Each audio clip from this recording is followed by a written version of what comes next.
Presidente Lula quer blindar salário mínimo e Bolsa Família do rigor das novas regras fiscais do orçamento. Dólar cai ao nível mais baixo em 11 meses na expectativa do mercado com as medidas que vão substituir o teto de gastos. Governo faz compra emergencial para combater falta de insulina no SUS para quem sofre de diabetes tipo 1. OMS alerta que adoçantes não emagrecem e que uso contínuo pode fazer mal à saúde. Greve de motoristas de aplicativos teve baixa adesão, mas clientes sentiram aumento nos preços. Depois de 20 anos no poder, Erdogan terá que disputar segundo turno de eleição presidencial. Rios do Mato Grosso do Sul perderam mais de 50% das águas nos últimos 35 anos. E a NASA diz que encontrou evidências de que Marte já foi um planeta com rios volumosos. A partir de agora, no Jornal das 22.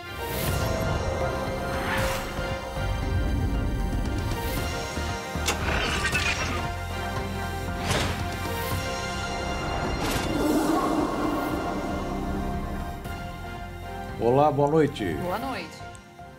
O governo fez uma compra emergencial de insulina para atender os pacientes do SUS. O medicamento é para quem tem diabetes tipo 1 e precisa tomar injeções todos os dias.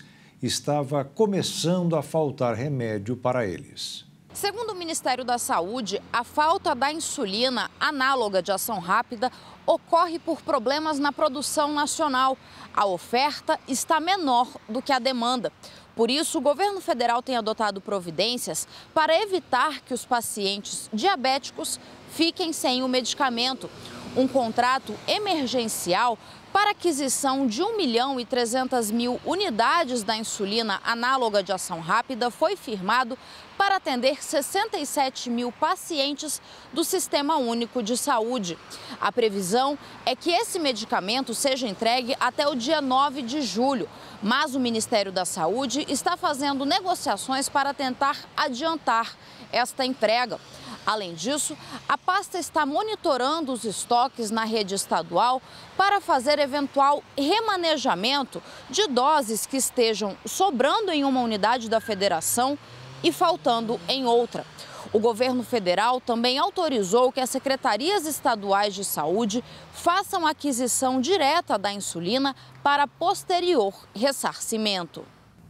E atenção, às vezes consumimos alguns produtos que imaginamos que possa fazer bem para a saúde, mas na prática não é bem assim. Um exemplo são os adoçantes. Um novo estudo da Organização Mundial da Saúde afirmou que ele não deve ser utilizado com intenção de perder peso ou reduzir o risco de doenças não transmissíveis. Conforme foi divulgado pela OMS, o documento afirma que os adoçantes sem açúcar podem ter efeitos indesejados se usados por muito tempo, como o aumento do risco de diabetes tipo 2, doenças cardiovasculares e mortalidade em adultos. A recomendação se aplica a todas as pessoas, exceto indivíduos com diabetes pré-existente, e inclui todos os adoçantes não nutritivos sintéticos e naturais ou modificados que não são classificados como açúcares, encontrados em alimentos e bebidas industrializados ou vendidos sozinhos para serem adicionados a alimentos e bebidas. A organização esclareceu que sua posição sobre os adoçantes não se aplica a açúcares de baixa caloria ou álcoois de açúcar, pois são derivados do açúcar e contêm calorias e, portanto, não são considerados adoçantes. Esse conjunto de recomendações se baseia nas conclusões da revisão de evidências científicas e faz parte dos esforços da OMS para garantir que os países adotem políticas que favoreçam hábitos alimentares saudáveis e dietas de qualidade que reduzam o risco de sofrer de doenças crônicas, como a ligação observada nas evidências entre os adoçantes e os resultados da doença pode ser confundida por características dos participantes do estudo e padrões complicados de uso dos produtos. A recomendação foi avaliada como condicional, seguindo os processos da OMS para o desenvolvimento de diretrizes. Isso indica que decisões políticas baseadas nessa recomendação podem exigir discussões substanciais em contextos específicos de países, vinculadas, por exemplo, à extensão do consumo em diferentes faixas etárias. Portanto, seguindo sua ideia e entendimento do que pode ser bom ou não para a população, a organização desaconselhou o uso desses adoçantes e disse que, em geral, as pessoas devem cortar os doces da dieta e devem fazê-lo desde cedo para melhorar a saúde. O Brasil registrou seus primeiros casos de influenza aviária no ano. O Ministério da Agricultura informou hoje que o vírus foi detectado em 2 aves silvestres no litoral do Espírito Santo. A infecção é altamente contagiosa e também pode afetar os humanos. Mas a pasta afirmou que os casos registrados em aves não mudarão as condições do Brasil em ser um país livre da doença. O número de golpes e fraudes associados ao Pix tem crescido no país devido à popularização do sistema de pagamentos instantâneos. Esses ataques acontecem tanto por meio de vírus instalados sem que o consumidor perceba, tanto por engenharia social, quando um criminoso usa influência e persuasão para enganar e manipular pessoas e obter senhas de acesso. Um levantamento recente indicou que o Brasil é o segundo país que mais realiza transações em tempo real do mundo. Só em 2022 foram registradas 29 bilhões e 200 milhões de transações no país, o equivalente a 15% do total registrado no mundo. Segundo os especialistas, entre as maiores dificuldades encontradas, bloquear as transações ou reaver o dinheiro estão entre as que mais causam transtornos às vítimas. E essa dificuldade acontece porque, uma vez que os recursos caem na conta do criminoso, eles são rapidamente repassados e divididos em diversas outras contas, o que acaba impossibilitando que os bancos rastreiem o caminho do dinheiro. E o governo prorrogou pela segunda vez a presença das Forças Nacionais de Segurança no Rio Grande do Norte. Em princípio, os soldados deverão ficar lá até o dia 12 de junho. As tropas foram mandadas para o estado no dia 15 de março, um dia depois da promoção de atos violentos em 12 cidades, com incêndio de ônibus e destruição em prédios públicos, em protesto contra a transferência de 19 detentos para presídios federais. Em Fortaleza, no Ceará, um jovem de 26 anos foi expulso no último sábado por seguranças de um shopping center. Ele acusa o estabelecimento de racismo. Já o centro comercial afirma que o que motivou a ação foi a suspeita de importunação sexual. Thomas Micael da Silva Deroy registrou a ocorrência na delegacia de polícia na manhã deste domingo. Familiares e amigos que acompanhavam Thomas gravaram vídeos do momento em que ele foi detido e expulso. As imagens mostram um segurança o imobilizando por trás, enquanto os outros afastam as pessoas do local. Em nota, o Shopping Benfica afirmou que apura as imagens e chamou o jovem para ouvir sua versão. Segundo o comunicado, a ação foi necessária, pois Thomas estaria gravando mulheres com um aparelho celular, de acordo com o relato do supervisor dos seguranças. A Secretaria da Segurança Pública e Defesa Social do Ceará afirmou em nota que a Polícia Civil do Ceará investiga o caso.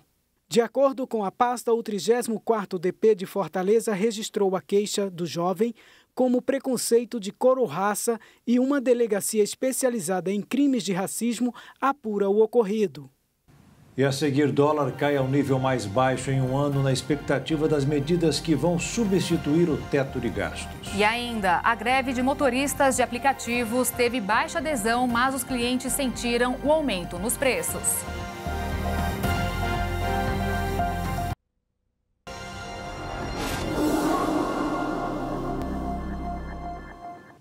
A greve dos motoristas de aplicativos de transportes teve adesão parcial e aumento no preço das viagens. Alguns usuários relataram dificuldades com os serviços nesse dia de paralisação. Cancelamento de corridas, maior tempo de espera e aumento nos preços das viagens.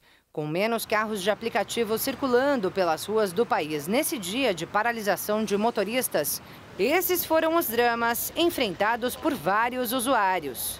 A Adriane saiu de madrugada de Goiânia para vir a trabalho a São Paulo.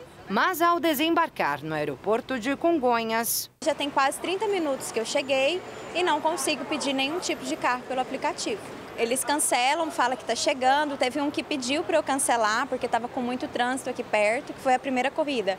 Aí as demais, é como se o carro estivesse chegando, aí quando está próximo, cancela. A Tatiana passou pela mesma situação e resolveu pagar mais caro pela viagem. Tive que esperar 40 minutos para trazer minha mãe aqui no aeroporto e só na versão VIP foi que atenderam a minha solicitação. E agora outra luta para ir daqui para o trabalho, pelo qual eu já estou atrasada. O movimento chamado Day Off, ou seja, um dia todo sem atividades, começou à meia-noite desta segunda-feira. Segundo o presidente da MASP, a Associação dos Motoristas de Aplicativo de São Paulo, ligada a associações da categoria em todo o Brasil, mais de 60% dos trabalhadores aderiram à greve de 24 horas.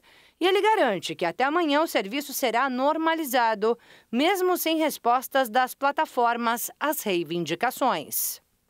Não é do feitio das empresas procurar alguém para conversar, né? A gente faz a pressão, aperta elas e elas ali, daqui a 2, 3 dias, até mesmo uma semana, elas trazem o que nós reivindicamos como um formato de, olha, a empresa aumentou ali, reajustou e tal, mas ela não dá o braço a torcer para dizer que foi a luta do motorista que conseguiu tal coisa, né? Além de melhores condições de trabalho, com mais segurança e acesso ao seguro de vida e de saúde, os motoristas reivindicam o aumento da tarifa mínima e redução na taxa cobrada pelas plataformas a cada corrida. Até o fechamento dessa reportagem, nenhuma das empresas de transporte por aplicativo tinham se manifestado sobre a paralisação. Começou hoje o pagamento do quarto lote do PIS/PASEP para 4 milhões e 400 mil trabalhadores. O governo liberou quase 4 bilhões e meio de reais para os funcionários da iniciativa privada que nasceram em julho e agosto e servidores públicos com PASEP de final 4 ou 5. Dependendo do número de meses trabalhados no ano passado, o valor vai de R$ 110 a R$ 1.320 reais. Tem direito apenas quem recebeu nos últimos 5 anos a média salarial de, no máximo, 2 salários mínimos por mês. Começando mais uma semana no mercado financeiro, os investidores ainda repercutiram os dados divulgados sobre as expectativas econômicas no Brasil, além das discussões do novo marco fiscal e do teto da dívida dos Estados Unidos, fazendo com que o dólar fechasse em queda nesta segunda-feira, de 0,73%, cotado a R$ 4,88 na venda, menor valor registrado em 11 meses. Já a Bolsa de Valores fechou em alta de 0,52% aos 109.029 pontos. A Justiça do Rio de Janeiro aceitou hoje o pedido de recuperação judicial da Light feito na última sexta-feira. Com a medida, a empresa responsável pelo fornecimento de energia para 11 milhões de pessoas de 31 municípios pode renegociar o pagamento de uma dívida calculada em 11 bilhões de reais. O valor foi acumulado pelo excesso de gatos para furto de energia, pela queda do consumo e também pelo aumento das taxas de juros, que aumentam o valor da fatura a cada dia. A Light tem 60 dias para apresentar o projeto para acertar as contas. Um novo recurso do WhatsApp permite que agora que o usuário possa proteger conversas específicas no aplicativo. A novidade começa a aparecer hoje e estará disponível para todos os usuários nas próximas semanas.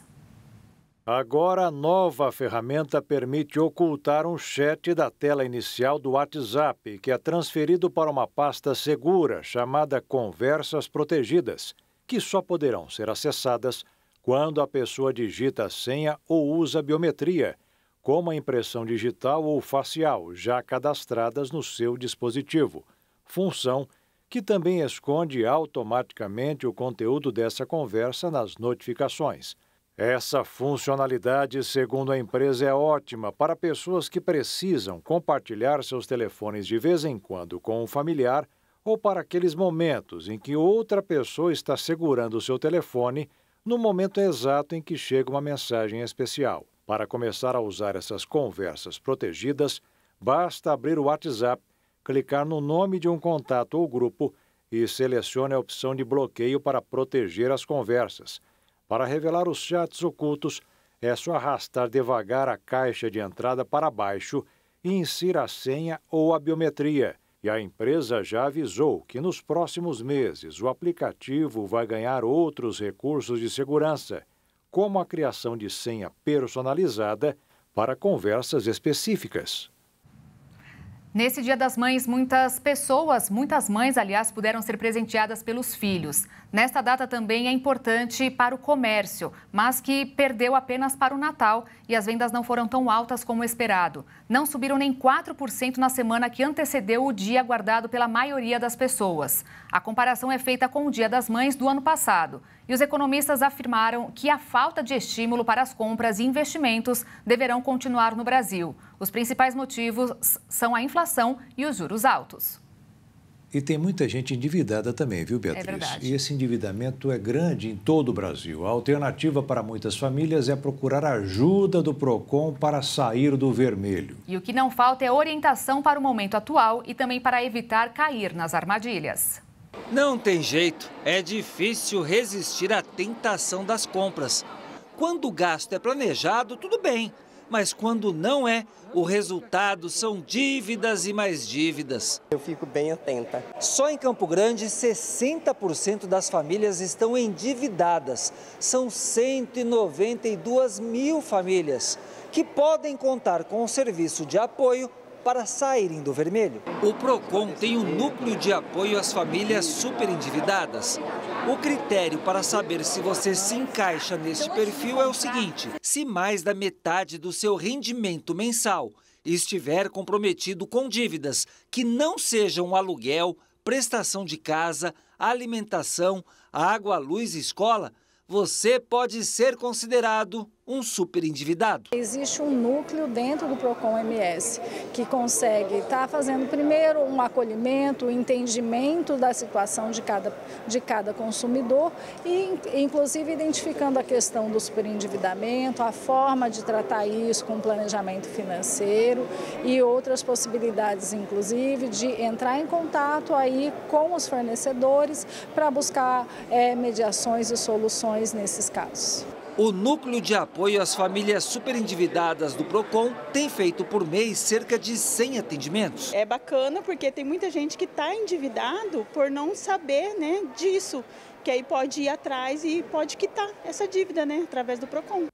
Na Argentina, a taxa de juros subiu de 91% para 97%. A alta já era esperada depois de um novo pacote de medidas para tentar segurar os efeitos devastadores da economia ladeira abaixo, que já levou a inflação a mais de 108%. Sem contar que em outubro do país vai ter eleições presidenciais. O objetivo da medida é agir imediatamente para evitar que a volatilidade financeira haja como motor das expectativas de inflação. A decisão implica uma alta de 600 pontos base na taxa de referência e é o primeiro passo de uma bateria de medidas que vai ser anunciada pelo governo, com incentivos ao consumo e à importação de alimentos para conter o aumento dos preços ao consumidor, que chegaram a 8,4% em abril. O governo do presidente Alberto Fernandes e o Banco Central querem que as taxas sejam suficientemente atrativas para desestimular a forte demanda por dólares, que se tornou um refúgio contra a galopante inflação no país. A constante desvalorização do peso argentino tem relação com as repetidas remarcações dos preços, já que a moeda americana funciona como uma âncora de referência e um termômetro das expectativas econômicas na Argentina. Além disso, o país sul-americano atravessa mais um ano complicado para a economia, com uma seca que afetou duramente o setor agrícola, a maior fonte de divisas do país. Na sexta, o Instituto Estatístico INDEC informou que a inflação de 8,4% em abril é o maior dado mensal em 3 décadas, com um aumento nos preços maior do que nos meses anteriores. Nesse contexto, fontes do Ministério da Economia, citadas pela agência estatal Telam, explicaram que o país vai buscar, com a importação de alimentos, reduzir o preço efetivo da venda ao público de produtos frescos, como carnes, verduras e hortaliças. Problemas com produtos essenciais na culinária dos europeus podem ocasionar uma crise, principalmente em 2 países. Um por causa do preço e outro por causa da seca. Na Itália, o vilão é o macarrão. Lá, um adulto consome em média 23 quilos de massa por ano. Para se ter uma ideia da quantidade no Brasil, são apenas 5 quilos.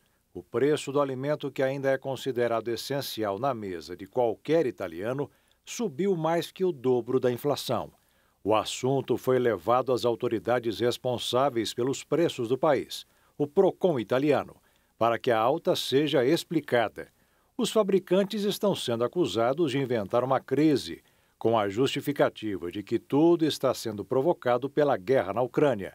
Mas já ficou provado que não tem nada a ver. O preço do cereal caiu 30% no último ano. A promessa de quem faz a massa foi de que a situação voltará ao normal. O consumidor espera. Já na Espanha, a esperança é que caia chuva. A seca está provocando sérios danos às oliveiras. O maior exemplo está em Jaén, no sul do país, que é a cidade que produz a maior quantidade de azeite de oliva no mundo.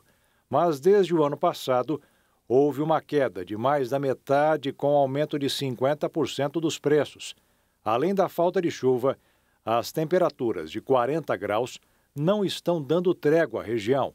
Na União Europeia, apenas a Grécia conseguiu manter a produção. Todos os outros países, como Portugal, reduziram a colheita de azeitonas.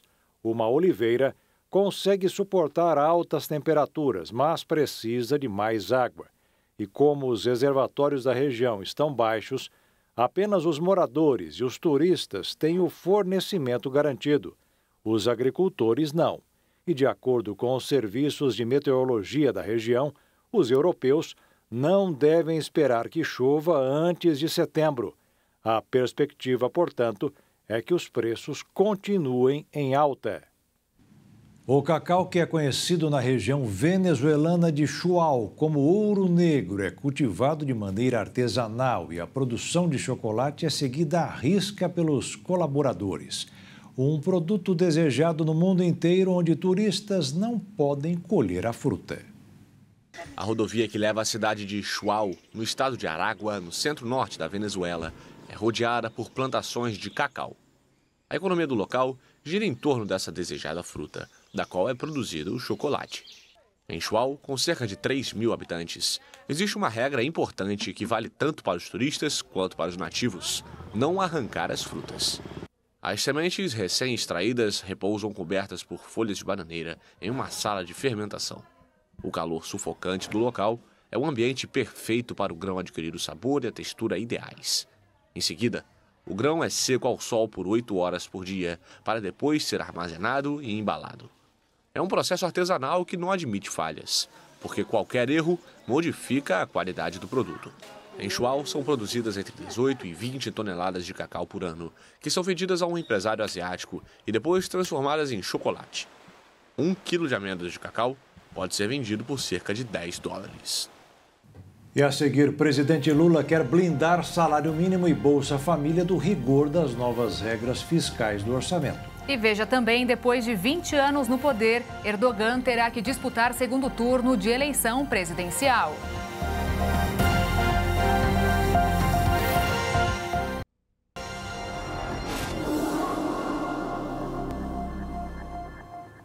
O presidente Lula definiu hoje, em uma reunião com sua equipe, a estratégia para aprovar a nova regra fiscal.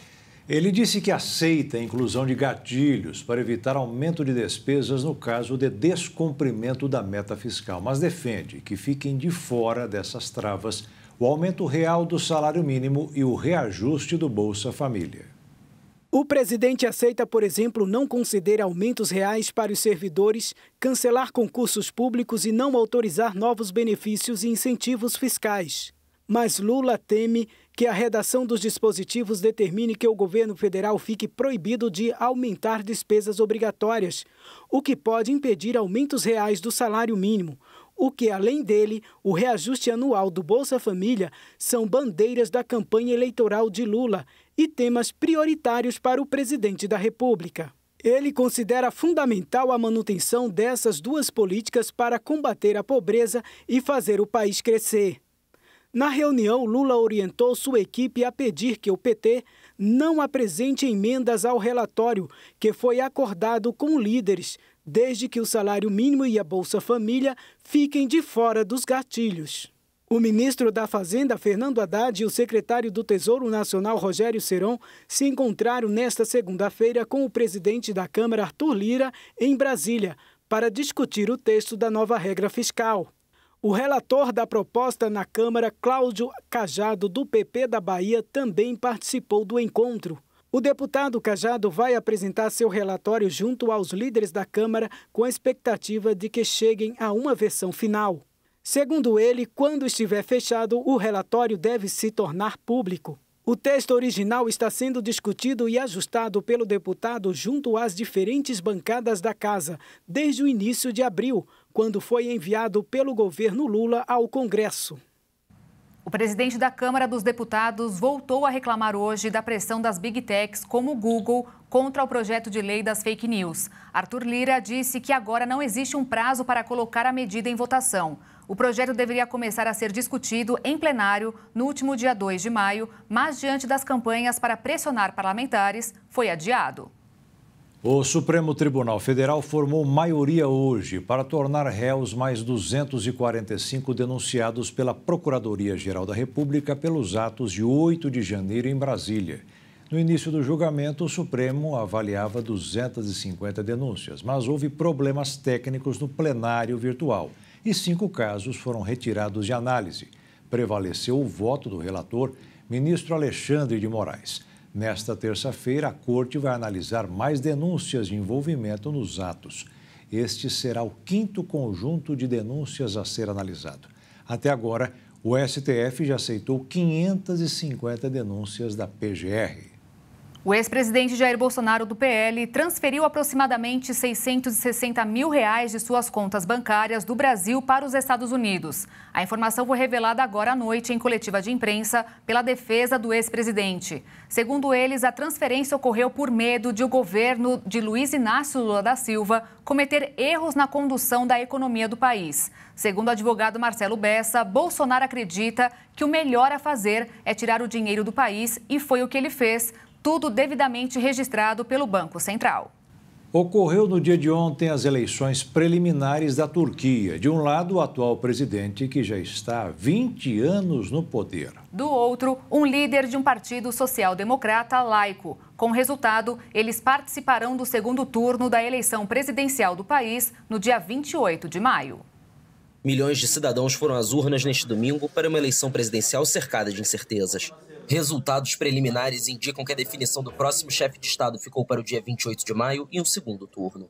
Após quase 96% das urnas apuradas, o presidente Recep Tayyip Erdogan tinha pouco menos de 49,5% dos votos, seguido pelo opositor Kemal Kılıçdaroğlu com quase 45%. O pleito foi visto como crucial para o futuro do país, que pode estender o domínio de 2 décadas do presidente ou levar a nação de maioria muçulmana à secularização. Pela primeira vez em 20 anos no poder, o líder mais longevo da Turquia enfrentou uma oposição unida em um país em crise. Com a expressão cansada, Erdogan compareceu à sua sessão eleitoral em um bairro conservador de Istambul para votar, desejando um futuro próspero para o país e para a democracia turca. Kılıçdaroğlu, do CHP, um partido social-democrata laico, votou pouco antes na capital Ankara. Com um sorriso no rosto, o opositor disse que a primavera vai voltar, se Deus quiser, e vai durar para sempre, em referência a um slogan de campanha. Kılıçdaroğlu lidera uma coalizão de 6 partidos, que vai da direita nacionalista à centro-esquerda liberal, incluindo o partido pró-curdo HDP, a terceira maior força política do país. O Sudão voltou nesta segunda-feira a ser cenário de ataques aéreos e explosões depois de um mês de guerra pelo poder entre 2 generais rivais. Um cenário que pode se agravar ainda mais e coloca em risco a estabilidade nesta região africana. Os combates começaram em 15 de abril entre o comandante do Exército, o general Abdel Fattah al-Burhan, e as paramilitares Forças de Apoio Rápido do general Mohamed Hamdan Daglo. Mais de 1000 pessoas morreram nos confrontos. O general Daglo divulgou no domingo à noite uma gravação de áudio na qual promete que o rival vai ser julgado e enforcado em público. Pouco antes, o general Burhan tinha ordenado o congelamento de todas as contas bancárias das Forças de Apoio Rápido, conhecidas pelo poderio financeiro. Os combates ocorrem principalmente em Khartoum, a capital de 5 milhões de habitantes, e na região de Darfur, no oeste do país. Moradores vivem confinados em casa por medo de balas perdidas, sem água nem energia elétrica em muitos casos. Em Jeddah, na Arábia Saudita, emissários dos 2 lados do conflito concordaram sobre a criação de passagens seguras para retirar os civis e facilitar a entrada de ajuda humanitária, mas não trataram sobre o fim das hostilidades. Milhares de refugiados entram todos os dias no Egito, no Chad, na Etiópia e no Sudão do Sul. Especialistas afirmam que a guerra pode ser longa porque as duas partes parecem ter as mesmas capacidades de combate e pouca vontade de negociar antes de uma vitória na batalha. Antes de entrar abertamente em conflito, os generais Al-Burhan e Daglo conduziram juntos um golpe de Estado para expulsar os civis do poder em outubro de 2021. Um serviço de ônibus autônomo começou a operar em Edimburgo, o primeiro do Reino Unido. Tudo pronto na Escócia para a primeira linha de ônibus autônomo do Reino Unido começar a operar.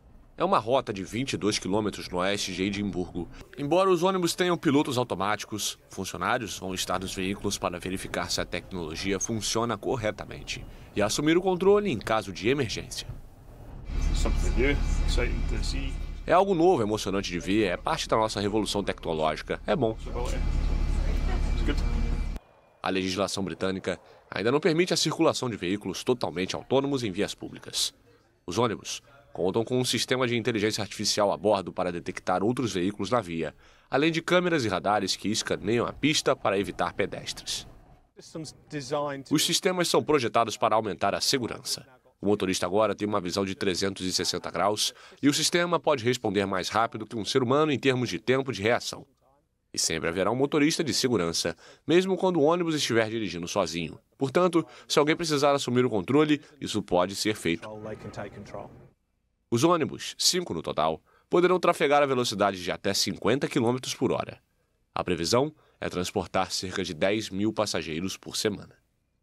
O futuro que víamos e imaginávamos décadas atrás pode estar cada vez mais próximo de se concluir. Isso porque a Embraer anunciou que concluiu com sucesso os testes com carros voadores em um túnel de vento. Essa etapa é uma das principais para o lançamento de aeronave, já que testa o movimento e os efeitos do vento no protótipo. Batizado como E-Volts, nome que significa em tradução literal do inglês, veículo elétrico de pouso de decolagem virtual, é o primeiro fabricado no Brasil, o que fez com que o país se tornasse pioneiro no assunto a nível mundial. Os testes foram realizados pela Embraer nos últimos meses e, com o encerramento recentemente das atividades, os dados obtidos são positivos. Além disso, de acordo com a empresa, os testes realizados com túnel de vento foram considerados essenciais para a certificação do projeto e futura produção do veículo. Dessa forma, após a certificação, a EVE, empresa controlada pela Embraer e que cuida do projeto, espera que a operação comercial do serviço seja feita por parceiros. No início, viagens de cerca de 15 minutos deverão custar entre 50 e 100 dólares, tendo seus valores em reais, dependendo da cotação no momento do lançamento. Mas a ideia da empresa é reduzir os valores. Além disso, a startup da Embraer já conta com acordos prévios de compra para cerca de 2.800 E-Volts, o que representaria para a empresa um faturamento em torno de 40 bilhões de reais. No futuro, a empresa acredita que será possível permitir a operação simultânea de até 200 E-Volts na cidade do Rio de Janeiro e até 300 na cidade de São Paulo. Dessa forma, a expectativa é que os E-Volts iniciem as operações comerciais no ano de 2026. E veja a seguir, rios do Mato Grosso do Sul perderam mais de 50% das águas nos últimos 35 anos. E ainda, NASA diz que encontrou evidências de que Marte já foi um planeta com rios volumosos.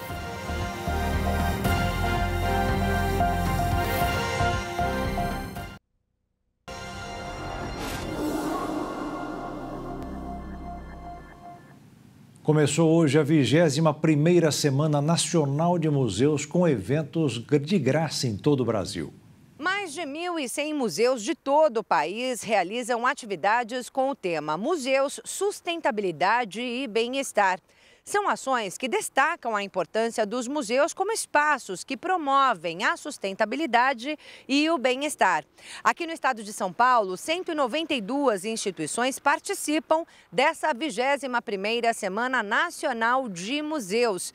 Inclusive, aqui na capital paulista, o Museu do Ipiranga, que vai promover o seminário Escritas de Museus, Suportes, Linguagens e Públicos, com palestrantes da USP, a Universidade de São Paulo e também do Departamento de Arquitetura e Urbanismo da Universidade do Estado do Rio de Janeiro. Só que essas atividades não serão presenciais. O evento será digital, transmitido no canal do YouTube do Museu do Ipiranga nos dias 17 e 18 de maio.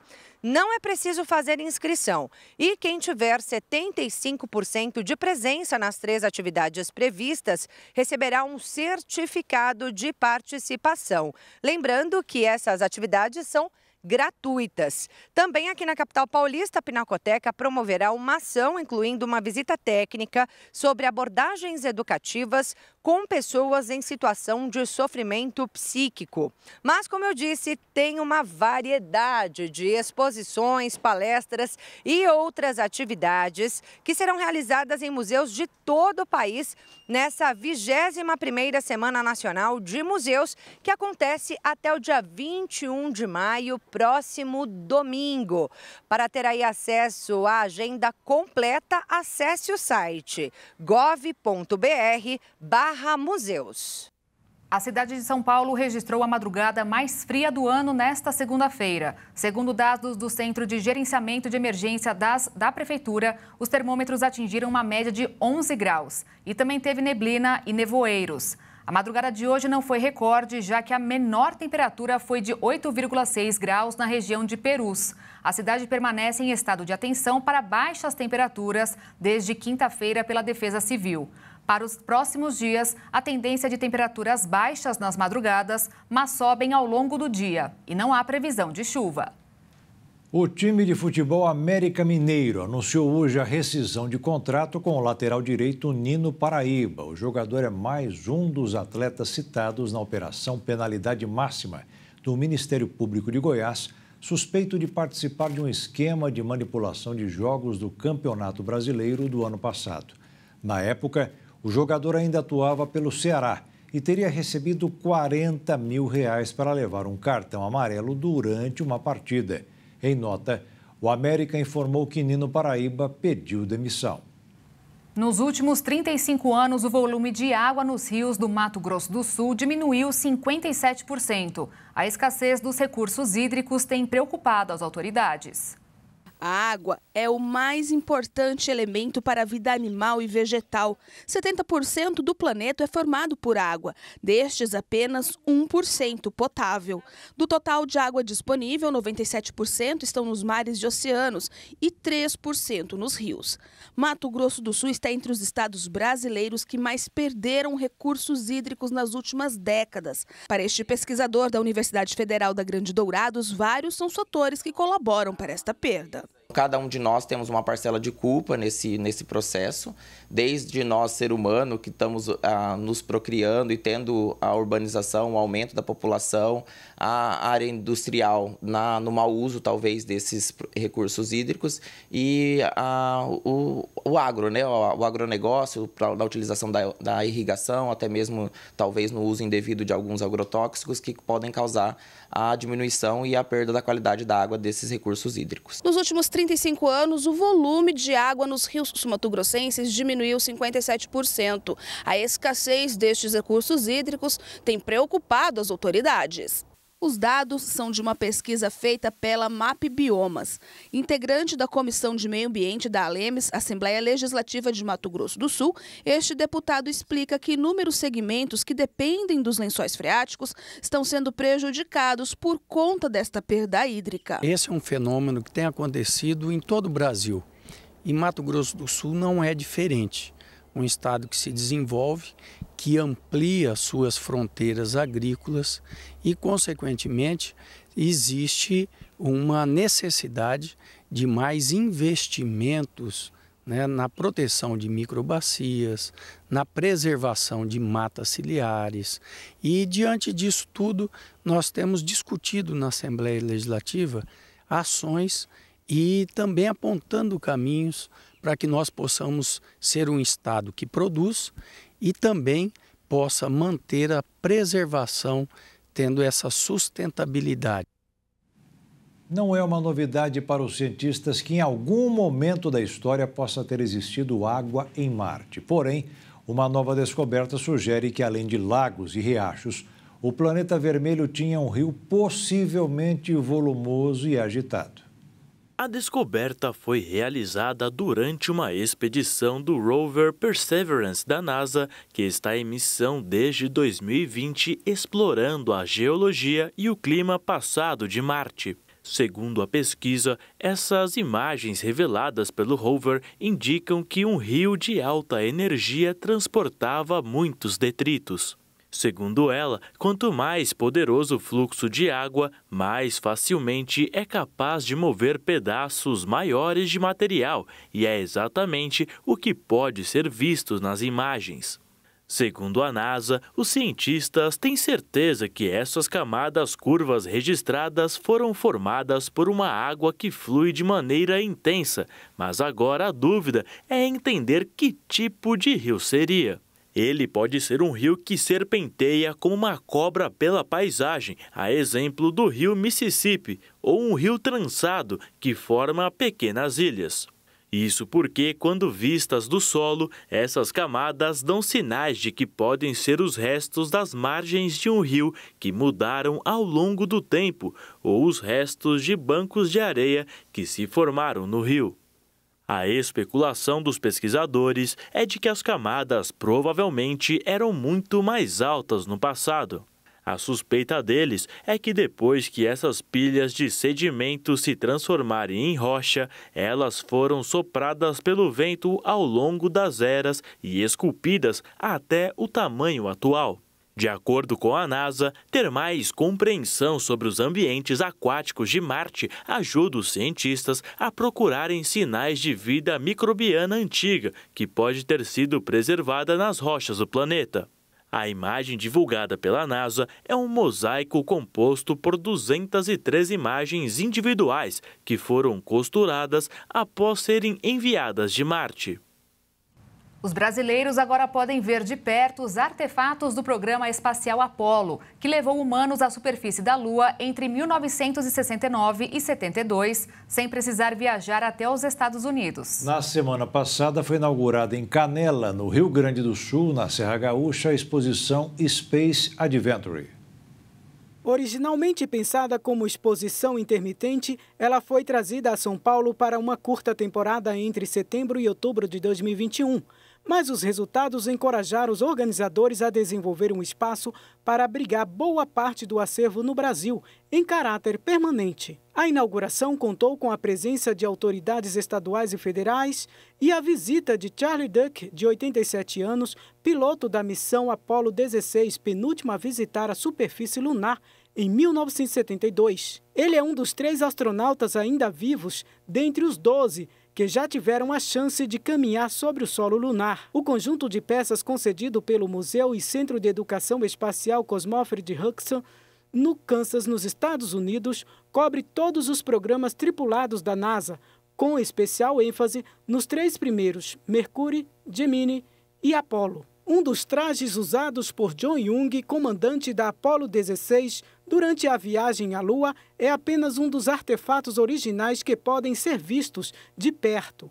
Uma câmera fotográfica usada na Apollo 17, a última missão lunar tripulada do século passado, também está na exposição. E as réplicas incorporadas ao acervo não são de deixar por menos.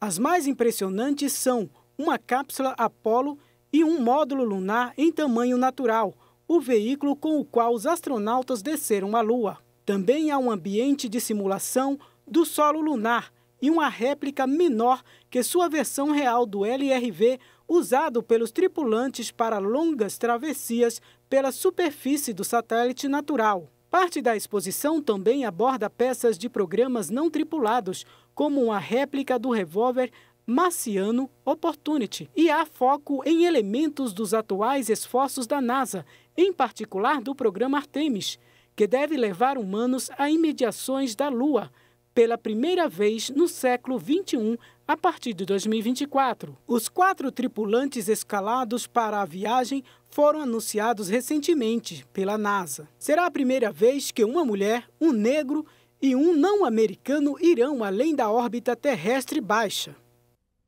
De volta à Terra, o cachorro mais velho do mundo comemorou seu 31º aniversário, de acordo com o Guinness Book.